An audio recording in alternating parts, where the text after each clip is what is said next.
get a little bit more in depth in the Trackbar stuff. Sorry I haven't done any of these in a while. I've been up in Maine trying to get our new Port City North location up and running. But I'm back in Charlotte for the week, so I figured we'd touch on something that I've talked to a lot of people about in the last month or two. Just, you know, people asking questions after seeing earlier videos, wanting a little bit more information. So Trackbar stuff.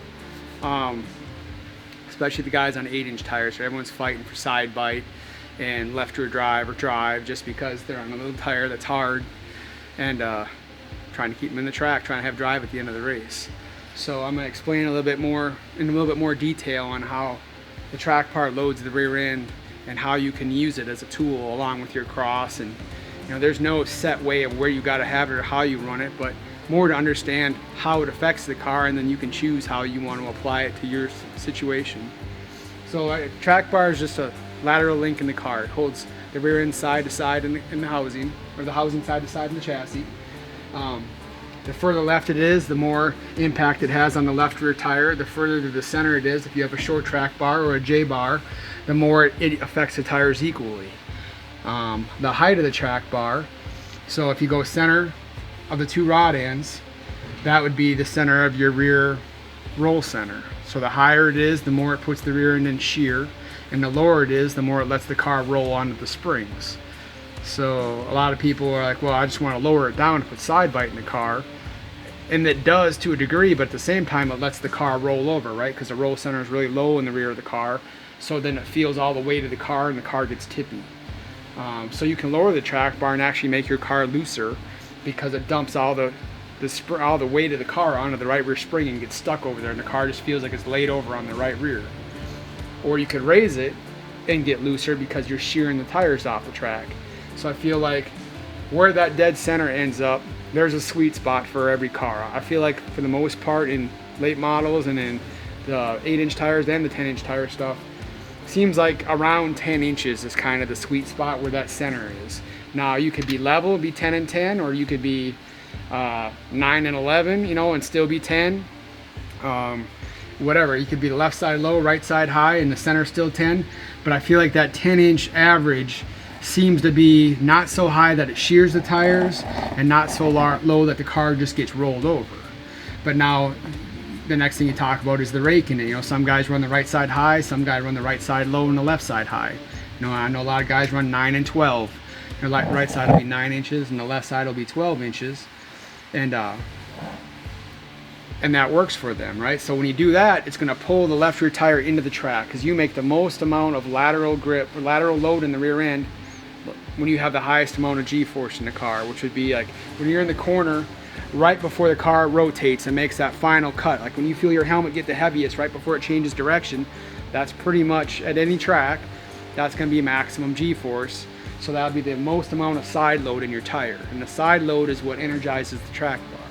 So if you're low on the right and high on the left, that's when it's going to pull the left rear tire into the track the hardest. So that's going to be dead center. It's going to load the rear end up the hardest. And as you come off of the corner, that lateral load goes away as you just start driving straighter up off the corner, and that side load goes away and you'll lose your drive. So if you're going to do something like that, you're probably going to be one of the lower wedge cars, like in the 54 or less cross, I would think, to make that work, or big spring split or something, to where you're trying to hook up the left rear in the middle of the corner. And so you need to cross out of it to get the static load out off the left rear spring. Or you can be the other way. If the right side of the Trackbar is high and the left side is low, let's say you're 9 and 12 the other direction, well, now in the middle of the corner is where the Trackbar is going to unhook the rear end the most. So then you could run, say, 60% cross, have a bunch of static load built in the tire, but at max yaw in the car, max lateral load in the car, in the middle of the corner, the Trackbar is doing the most to unhook the rear end.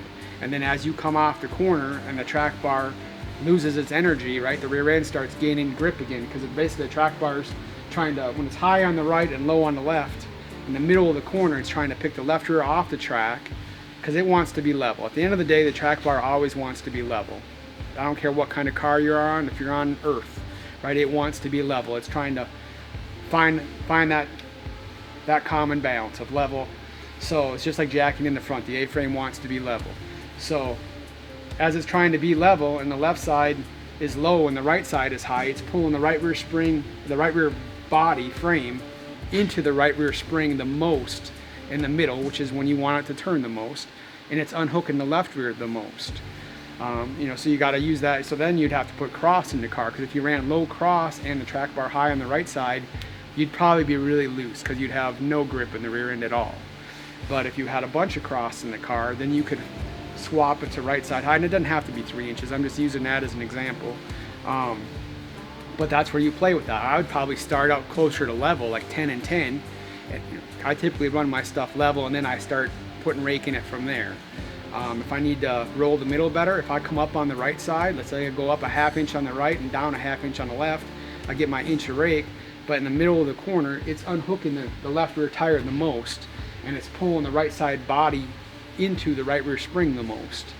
Versus if you're the other way, if you were an inch high on the left and an inch low on the right, in the middle of the corner, it's going to hook the left rear up the most, and it's going to be trying to pick the right rear off of the frame or off the spring, right? So you can run a softer right rear spring for compliance so that you got good drive up on the straightaway, because in the middle of the corner, when you're going to have like driving off into the banking, when the thing wants to set down, the track bar is what's holding the right rear body up more than the spring, or they're working together, and the more split you have, the more effect it's going to have. And being that the track bar is further forward in the chassis, when you get front travel, especially on a car that has a ride height where you're roll through tech at 6 inches, 7 inches on the valance and race around out there sealed off, well, the track bar on the right side has probably traveled 1.5 inches. Like I see it on the pull down all the time. I measure all that stuff. The left side sees maybe 1 inch of travel, a 1/2 inch of actual travel, maybe 1 inch, and that's all mostly tire squish. And half of that travel is just the pinion dropping. So it rotates the front of the track bar. So you got a 1/2 inch of track bar and a 1/2 inch of left rear tire squish. That's all the left side can move, because it's attached to the rear end, and the rear end is on the ground. It can't move up and down. The right side's on the frame, right? So as you get shock travel, the right side travels, and as you get front travel, being that it's further forward in the car, it's traveling just because the whole chassis travels. So you'll see like a 1/2 inch to 1 inch here and 1.5 inches of travel over there. So if you started out level, dynamically you already have 1 inch, 1.5 inches of rake in the track bar. So it's already pulling the left rear into the track, and sometimes that's too much. So that's where you can just move the track bar, but you really can tailor your cross and your track bar together. Like you could raise the right side track bar up and fix your middle and be like, yeah, but now it just hurt my drive. Well, then put some cross back in the car, right? Take a round across in the whole car, round out of the right rear, round in the left rear, round in the right front, out of the left front, and that'll put some of that preload back on there. You're just trying to find a balance. At the end of the day, it's kind of like if you're sitting in a wheelchair and you're just trying to push on the wheels evenly in the gas, or in the left rear a little bit more. It's all just how hard this is pushing on the ground. And you can use the track bar to dictate when and for how long it's pulling. So the further you are to this tire, closer you are to this tire with a long track bar, that's why long track bars typically make cars tighter, is because they stick the left rear harder. And if it's shorter to the middle, it sticks them more evenly. So it affects both of them more similarly. And it's really just a matter of how you want to use that tool. Some people will make a J-bar work, and then they'll put a ton of cross in their car to hook it up and run a bunch of bar to stick the left rear. Other people will run a long track bar and a little bit less cross, and play with the heights of their track bar to determine how hard it's sticking the left rear or not sticking the left rear. Again, like I said, it's not just it's also affecting your right rear roll. So if you have the thing high on the right side and low on the left, when you drive off in the corner, it's pulling the right side down into the spring. So you can use that to turn the car into the corner.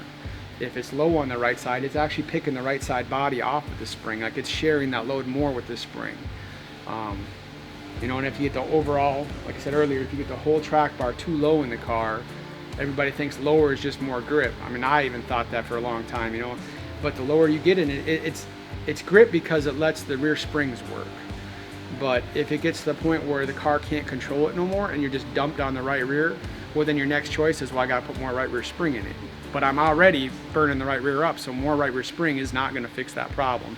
You're better off to raise the whole track bar up to take some roll out of the car, and then tune it with taking some rake out of it or putting some wedge in it, some other tools just to help tune how your drive is and where it's at. It's kind of like putting rebound in the left rear, right? It just picks the left rear tire out of the track over every little bump on the rebound side. But the thing with the track bar is it doesn't see the bumps, right? It's just load, and the shock is everywhere, on the straightaway, over the bumps, everywhere. The track bar makes its most effect dead center. It's kind of like it has no effect, and then it gains to its maximum amount of effect, and then it diminishes out to the wall again. So places like they're around where you're always rolled up, always got wheel in the car, always got side load, the track bar to me plays a bigger role in keeping your drive up on the straightaway, because you can use that to keep loading the tire.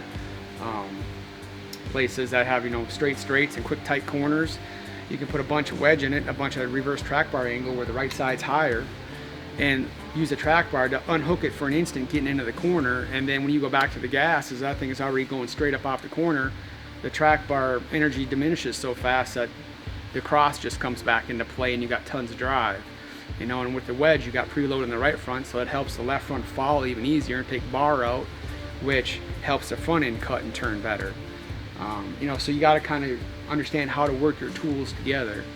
But just wanted to use this as an example, or to try to explain a little bit more detail. Like I've explained this a lot in the last month to people, and just trying to give a little bit more insight into how and why the track bar works and how to use it.